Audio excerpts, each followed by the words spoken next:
point of view of someone you... One of the more interesting ones was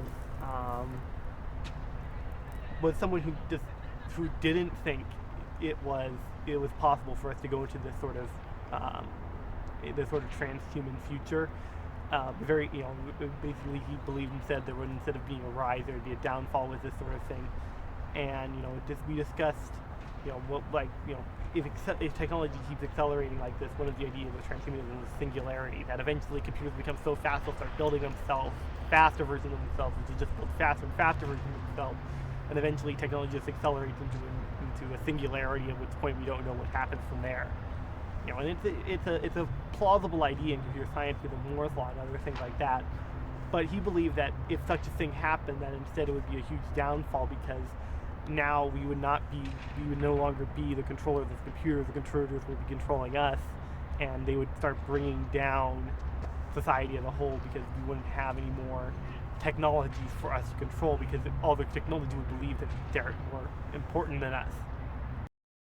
It's very much an extension of the self, on a deep level. The self constantly surprises me how visceral and deep the connection is between me and that avatar. But it's true. I mean, I get once a week I sit down at that fake piano and I play.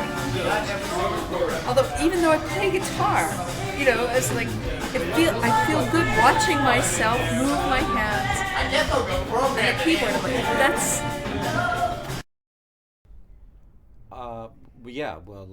A lot of money is donated. There are a lot of in early America there used to be these what we called barn raisings, where all the neighbors would come over and help you to build a barn, right? There's a lot of that spirit in the game now. I mean, that may go away. Yeah. But there are also there's a lot of ugliness too, a lot of jealousy, a lot of, the things that people say about each other and do to each other is pretty remarkable. So someone like An-Che Chung, there's a lot of jealousy about her, and a lot of attacks against her personally and so forth.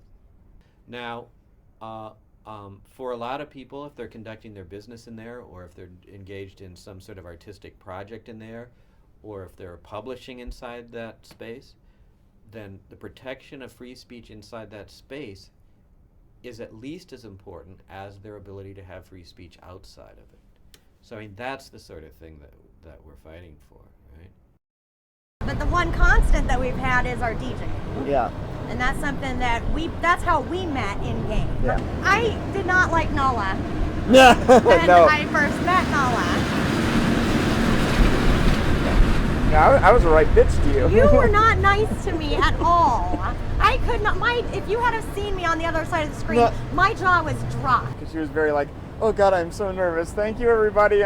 This is my first time. Yeah, and that's about how my first show went too. Yeah. My first memories are of music, and I've always had a passion for it.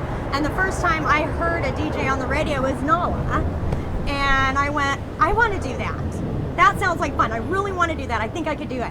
And I waited. I was on a waiting list, and I waited for about 3 months, and they finally said, okay, we'll let you do it. I was so excited. I think that's the one thing we will be able to do. We'll be able to add more facial expressions when we're saying things, and when we're hearing each other. We'll be able to that's what I know he's looking like now. You finally got to see the face, for instance. Yes.